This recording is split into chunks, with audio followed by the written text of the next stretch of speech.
100 hari Wali Kota, Akademisi Universitas Lambung Mangkurat, soroti banjir dan kabel semrawut. Ya, jadi program 1 hari itu memang sangat strategis untuk melihat bagaimana kemampuan pemerintahan baru dalam menangani permasalahan. Ya. Nah, tentu yang perlu kita apresiasi di sini adalah pemerintahan baru di Kota Banjarbaru ini mencoba untuk mencari solusi terkait dengan permasalahan yang selama ini terjadi di Banjarbaru terkait banjir ya, banjir. Nah, ini tentu sesuatu yang memberikan harapan ya kepada kita. Namun tentu juga kita melihat nanti bagaimana langkah-langkahnya, apakah itu efektif atau tidak. Karena kita ketahui sendiri bahwa persoalan iklim basah di Banjarbaru ini bukan hanya soal sungainya, tapi juga bagaimana infrastruktur sistem drainasenya. Ya, kemudian Kota Banjarbaru juga itu sangat terkait dengan wilayah sekitarnya di daerah hilir ya.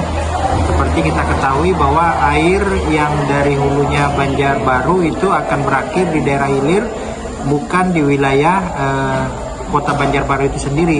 Sehingga ketika terjadi gangguan di wilayah hilir, itu tentu akan menyebabkan efektivitas dari penanganan normalisasi sungai itu tidak efektif.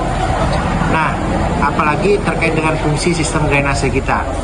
Jadi idealnya sebenarnya bukan hanya mempersoalkan normalisasi sungai, tapi juga melihat bagaimana konektivitas sistem drainase kita terhadap sungai.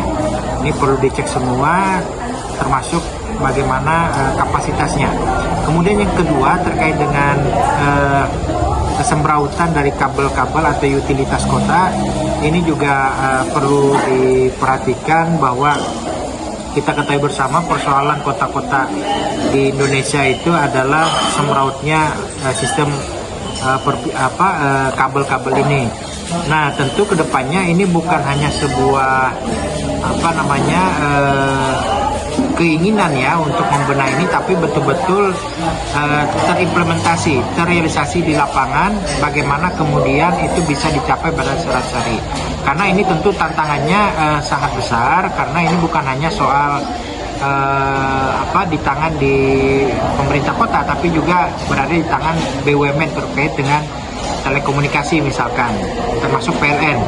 Nah, ini tentu bukannya kita pesimis terkait dengan capaian 100 hari, tentu ini butuh waktu yang lebih panjang ya untuk menanganinya.